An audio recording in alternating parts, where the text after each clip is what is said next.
Kematian adalah kesedihan bagi orang yang ditinggalkan, tetapi kebahagiaan bagi orang yang meninggalkan. Kematian adalah kebebasan bagi jiwa yang tak lagi menginginkan dunia, dan kerangkeng bagi mereka yang masih terikat dengan dunia. Kematian akan merindukan orang yang merindukannya, dan membenci orang yang membencinya. Kematian adalah istirahat dari keburukan, dan pengalaman baru dalam perjalanan. Gerbang dunia dibuka dengan kelahiran, gerbang akhirat juga dibuka dengan kelahiran. Dalam kacamata penduduk dunia, kelahiran di dunia adalah kehidupan, dan kelahiran di akhirat adalah kematian. Namun bagi penduduk akhirat, kematian dari dunia adalah kehidupan. Sebagaimana kelahiran dunia berarti melepaskan diri dari bau amis dalam kandungan, begitu juga kelahiran akhirat berarti melepaskan diri dari bau amis duniawi. Sebagaimana kelahiran dunia disambut oleh penduduknya, begitu pula kelahiran akhirat akan disambut oleh penduduk akhirat pula.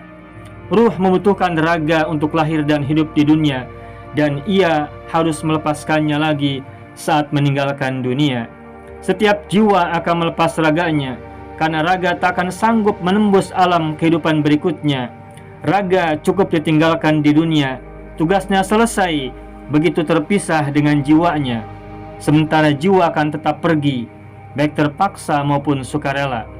Jiwa yang tenang tak akan mengenggani kematian, sebagaimana ia tak akan membiarkan sia-sia kehidupan. Kehidupan dinikmati dan disyukuri, kematian diingini dan siap untuk dijalani. Kematian bukan sekedar kepergian tanpa kepulangan. Ia adalah kelanjutan dari kesatuan panjang perjalanan. Perjalanan pergi dari Tuhan, sekaligus perjalanan kembali kepadanya. Jika kehidupan adalah perjalanan nusyur kepada Tuhan, maka kematian adalah perjalanan masir menujunya. Ilaihin nusyur wa ilaihil masir, menyebar kepada Allah dan juga kembali kepadanya.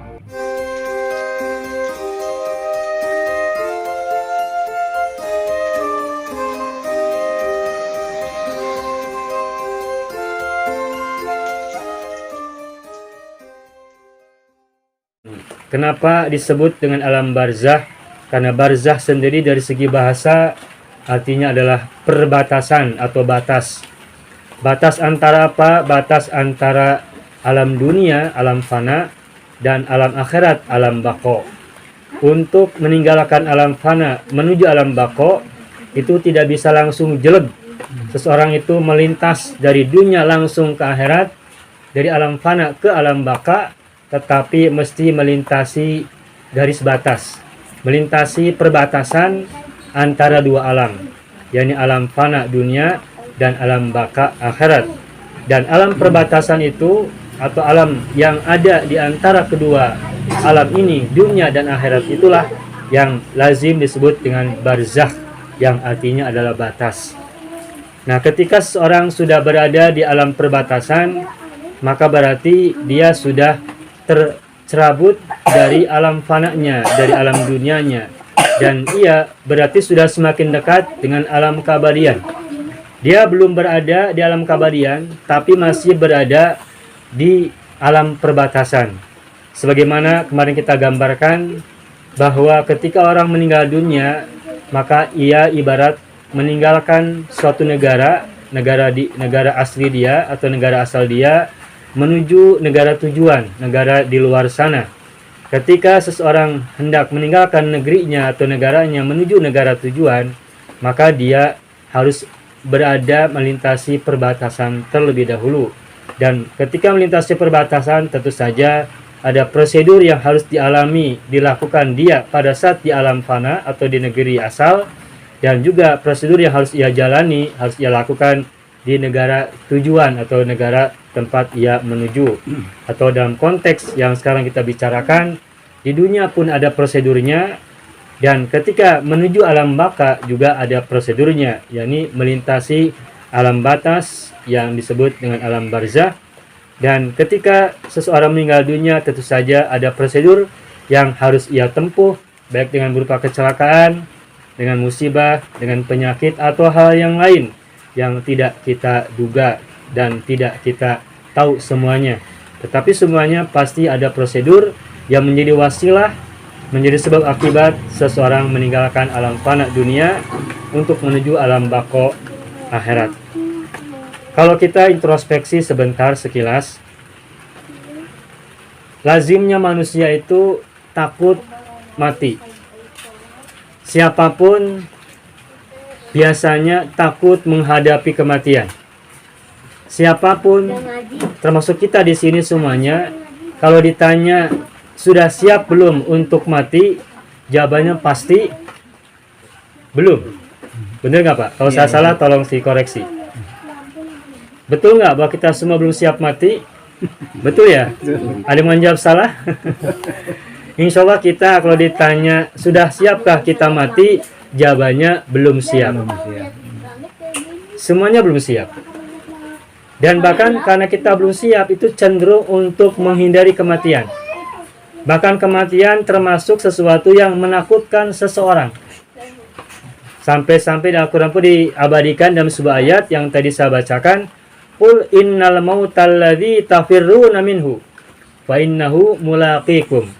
Katakan hai Muhammad, sesungguhnya kematian yang kalian lari darinya, yang kalian kabur darinya, yang kalian hindari, sesungguhnya kematian itu pasti akan mengenai kalian, pasti akan menjumpai kalian, pasti akan menjemput kalian pergi meninggalkan alam fana menuju alam berikutnya. Pasti. Fa innahu mulaqikum thumma turadduna ila alimil ghaibi wasyahadah. Kemudian kalian akan dikembalikan kepada zat yang mengetahui yang gaib dan yang tidak gaib, yang tersaksikan. Yang gaib berarti yang tidak terlihat, asyahadah adalah yang terlihat. Allah adalah zat yang mengetahui yang gaib, juga yang nampak, yang kita juga bisa lihat. Allah adalah zat yang maha tahu itu semuanya. Dan kita, siapapun kita, dan kualitas apapun yang kita punya hari ini dan hari-hari sebelumnya, kita pasti akan dikembalikan kepadanya, sukarela ataupun terpaksa, meskipun kita menghindari kematian. Nah, lalu kalau kita tanya, atau kalau kita ditanya, kenapa kita cenderung takut kematian? Kenapa kita cenderung menghindari kematian? Kenapa kita cenderung lari dari kematian? Kalau kita absen, setidaknya ada beberapa. Pertama, orang itu takut mati, alasannya adalah karena punya banyak dosa. Benar nggak Pak? Kita punya banyak dosa. Kalau kita masih bayi, baru lahir, meninggal, gak punya banyak dosa. Si bayi belum punya pikiran yang sadar, sehingga kalaupun mati, meninggal dunia, selesai. Dan tidak ada rasa takut bagi bayi.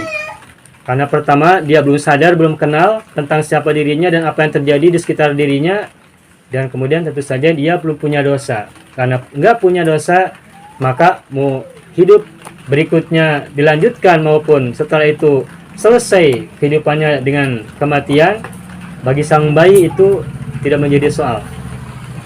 Nah, namun karena kita sudah hidup cukup lama di alam dunia, ada yang sudah belasan tahun, ada yang sudah puluhan tahun, 20, 30, 40, 50, bahkan juga 70-an tahun, maka tentu saja kita punya banyak dosa. Dan dosa pasti akan menjadi beban buat kita semua. Baik dosa-dosa kepada Allah, dosa-dosa kepada Rasulullah, dosa-dosa kepada diri sendiri, pada orang yang dekat di rumah, pada istri, pada suami, pada anak-anak, pada ibu, pada mertua, dan semuanya, tetangga kanan kiri dan seluruhnya. Dan tentu saja masih banyak yang belum kita mintakan ampunan kepada mereka semuanya. Sedangkan dosa itu nanti akan menjadi pemberat kita di alam perhitungan, di alam mahsyar pengumpulan, dan di alam hisab, di yaumul hisab. Nah, sehingga karena kita punya banyak dosa, kita takut mati, takut tidak bisa mempertanggungjawabkan dosa-dosa yang kita pasti punya semuanya. Yang besar tidak sedikit, yang kecil apalagi. Yang dosa besarnya tidak terampuni, mungkin kita juga pernah melakukan itu. Dan kita belum mintakan maaf, baik kepada orang-orang kita telah berbuat dosa kepada mereka, maupun kepada Allah Azza wa Jalla. Dosa-dosa kecil, kesalahan-kesalahan yang biasa kita lakukan, baik yang sengaja maupun yang tidak sengaja, pasti banyak. Dan itu semua pasti akan diperhitungkan. Kalau sudah ingat itu, pasti kita merasa berat untuk mati. Hidup juga semakin banyak dosa, mau mati juga takut menghadapi dosa. Maka karena kita punya banyak dosa, mati itu sesuatu yang sangat menakutkan. Maka buat mereka yang meninggal dunia pada saat belum balik, anak-anak balita atau belum balik, itu kematian boleh jadi buat mereka adalah hal yang terbaik, karena dia atau karena mereka tidak lagi akan dimintai pertanggungjawaban, sehingga mereka bisa bebas dari tuntutan. Itu yang pertama. Yang kedua, kenapa seseorang itu takut mati atau menghindari kematian adalah karena amalannya sedikit. Dosa mah tos puguh seueur menggunung, sementara amalannya sedikit. Sangat sedikit amalan yang dilakukan oleh seorang ketika berada di alam dunia. Sudah gitu, sudah mas sedikit, belum tentu diterima juga ya Pak ya. Kita mungkin melaksanakan sholat subuh, duhur, asar, maghrib, isya, tidak pernah terlewat. Bahkan qobliyah, ba'diyah pun tidak terlewat. Mungkin juga sholat-sholat yang lain, sholat-sholat nafilah yang lainnya kita lakukan. Tapi kalau ditanya adakah jaminan sholat-sholat kita semuanya diterima oleh Allah? Tidak ada jaminan. Kita juga mungkin sering bersedekah, memberi sesuatu kepada orang lain, baik yang butuh maupun yang tidak butuh. Nah, pertanyaannya, apakah pemberian kita, sedekah kita pasti diterima oleh Allah? Juga tidak ada jaminan. Puasa tidak ada yang terlewat, misalnya sekian tahun kita hidup tidak pernah terlewat puasa kita lakukan, tapi juga tidak ada jaminan bahwa puasa kita juga Allah terima. Dan begitu seterusnya. Amal soleh tidak banyak, dan sudah tidak banyak juga belum tentu Allah terima. Maka karena amalan kita yang sedikit ini yang juga belum diterima, belum tentu diterima oleh Allah, itulah yang menjadi alasan kita untuk takut menghadapi kematian. Itu alasan yang kedua. Yang ketiga, nah kalau tadi berkaitan dengan sesuatu yang nanti akan ada di alam baka, di alam keabadian, kalau yang ketiga alasannya adalah kenapa seseorang itu biasanya takut menghadapi kematian? Karena akan meninggalkan apa yang ada di alam dunia, atau meninggalkan sesuatu atau seseorang yang ada di alam dunia, atau banyak sesuatu atau banyak orang. Sesuatu itu boleh jadi harta benda, rumah yang masih punya cicilan. Nanti kalau saya mati, siapa yang akan bantu cicilan? Sementara nggak diasuransikan karena sudah pinjam lagi ke banknya. Kalau pinjam pertama kan dikasih asuransi ya, udah dianggap lunas nih, kita nyicil lagi, kan itu mah nggak ada asuransi. Nah karena nggak ada asuransi, kalau kita masih punya tanggungan cicilan dan kita keburu meninggal dunia, siapa yang akan menggantikan posisi kita membayarkan tagihan kita, cicilan-cicilan kita kepada bank atau pada yang lain-lain? Karena punya banyak yang tertinggal, cicilan dan seterusnya, kita takut menghadapi kematian, takut nanti ditagih di alam akhirat nanti dengan cicilan yang belum kita lunasi. Atau juga kita meninggalkan, bukan hanya meninggalkan utang yang harus kita bayarkan, dan kita takut kalau kita mati dalam keadaan berutang, tapi juga karena kita punya sesuatu di dunia yang kalau kita tinggalkan masih kita sayangi. Masih seneng-senengnya punya sepeda, masih seneng-senengnya punya motor baru dan seterusnya, atau yang lain-lainnya, kalau kita tinggalkan tacan puas, belum puas, sehingga kita kalau meninggal lebih dulu, kita belum siap untuk meninggalkan sesuatu yang kita tinggalkan. Atau bahkan orang-orang yang kita cintai, yang mencintai kita, kalau kita udah keburu meninggal dunia, kita pun masih sayang dengan mereka, dan mereka pun masih sayang kepada kita semuanya. Pengalaman mungkin ada di antara kita ketika kita baru menikah, kemudian kita mungkin pernah sakit yang waktu itu kita merasanya sakitnya sangat parah, dan kayaknya besok-besok kita akan segera dipanggil pulang oleh Allah. Maka ketika itu kita berdoa, ya Allah, jika Engkau menghendaki, mengizinkan, tolong tangguhkan nyawa saya, tangguhkan ajal saya. Meskipun sekarang saya sedang sakit, tolong beri saya usia lebih dari itu. Kenapa? Karena saya baru menikah. Sayang baru nikah kemarin. Saya masih punya harapan untuk memiliki anak. Ketika baru menikah, itu harapannya jangan dulu meninggal dunia karena pengen punya anak terlebih dahulu. Bahkan ketika belum menikah pun, ketika berdoa apa yang didoakan? Tolong jangan dulu matikan saya ya Allah, tapi berilah saya kesempatan untuk menikah dulu. Sudah menikah, malaikat datang, malaikat Israel mau menagih janji dia, ngasih proposal lagi. Wahai malaikat Israel, tolong jangan cabut nyawa saya dulu, berilah saya kesempatan sampai saya punya anak terlebih dahulu. Ketika sudah punya anak satu, ya Allah baru satu anak saya, berikan saya anak yang kedua, dan begitu seterusnya.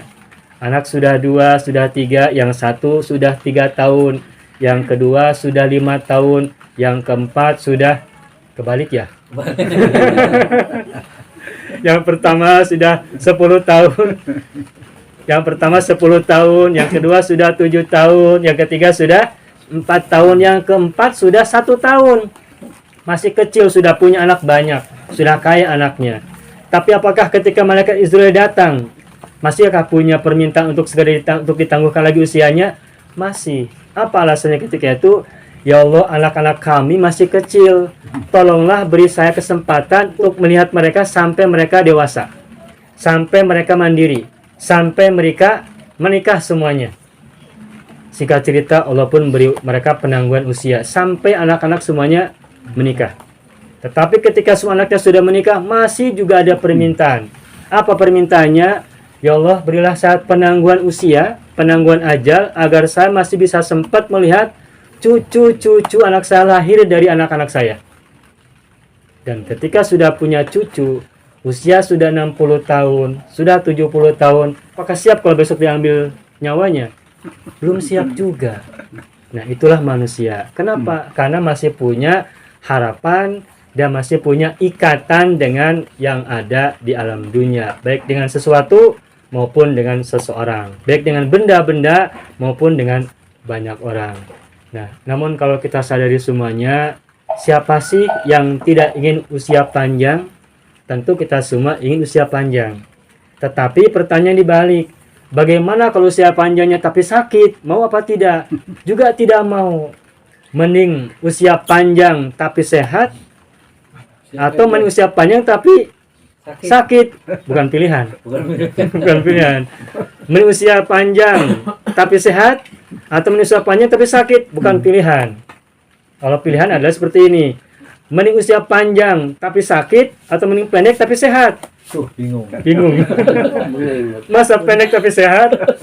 Ya kan Pak, nggak sakit dulu Pak.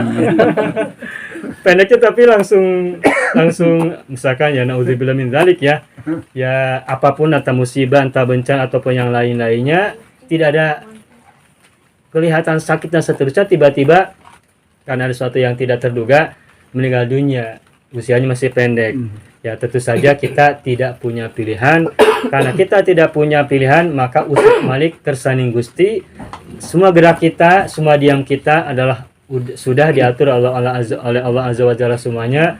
Dan kita tidak punya kehendak, kita tidak punya kuasa atas diri kita semuanya. Nah, karena kita tidak punya kuasa atas diri kita masing-masing, maka menghadapi hal itu semuanya, kita hanya bisa berpasrah. Kita hanya bisa berserah diri kepada Allah. Dan kalau kita berharap pengen usia panjang sehat, karena Allah yang punya keputusan, Allah yang punya takdir, Allah punya kekuasaan atas kita semuanya, maka yang paling bisa kita lakukan adalah berharap semoga kita usia panjang dalam keadaan baik-baik saja, imannya kuat, Islamnya baik, ihsannya menyebar. Dan kalaupun usia kita pendek, kita juga tetap berada dalam kebaikan dan kita tidak meninggalkan gantar kakait dengan orang-orang yang ada di dalam dunia. Kalaupun kita dipanggil pulang oleh Allah Azza wa Jalla dengan kematian yang segera, mudah-mudahan kita semua lunas utangnya, tidak ada yang tersisa. Semoga kita semuanya sudah lunas semua utang-utang kita kepada orang per orang, baik yang lupa maupun yang masih kita ingat. Baik utang-utang besar maupun utang-utang kecil, baik utang-utang yang sudah kita abaikan maupun yang sangat mengganggu pikiran kita. Mudah-mudahan kita yang masih punya cicilan, semoga Allah berikan kesempatan kepada kita semuanya agar cicilan-cicilan kita dan utang-utang kita semuanya lunas tak bersisa, baik utang-utang yang kecil maupun utang-utang yang besar, utang-utang yang sudah kita lupa, saking lamanya kita belum bisa bayar. Bukan karena kita tidak mau bayar, tapi karena waktu itu kita nggak sempat bayar. Pas mau bayar nggak ada dananya. Pas ketika ada dananya, orangnya sudah nggak ada. Misalkan dulu sering ketemu, sedang kuliah. Pas 5 tahun, 10 tahun kemudian sudah hilang kontaknya dan nggak bisa dihubungi. Dan itu pun pasti mengganggu pikiran kita. Maka mudah-mudahan kalaupun Allah menentukan kita usia yang pendek ataupun usia yang segera dibatasi oleh ajal oleh Allah Azza wa Jalla, maka mudah-mudahan kita semua segera terbebas dari hal-hal yang memberatkan kita yang masih tersisa di alam dunia, dan semoga di alam barzah dan juga di alam keabadian nanti kita mendapatkan selalu ampunan dari Allah, rahmat kasih sayang dari Allah Azza wa Jalla, serta syafaat dari Kanjeng Nabi Muhammad sallallahu alaihi wasallam. Amin ya Allah ya rabbal alamin.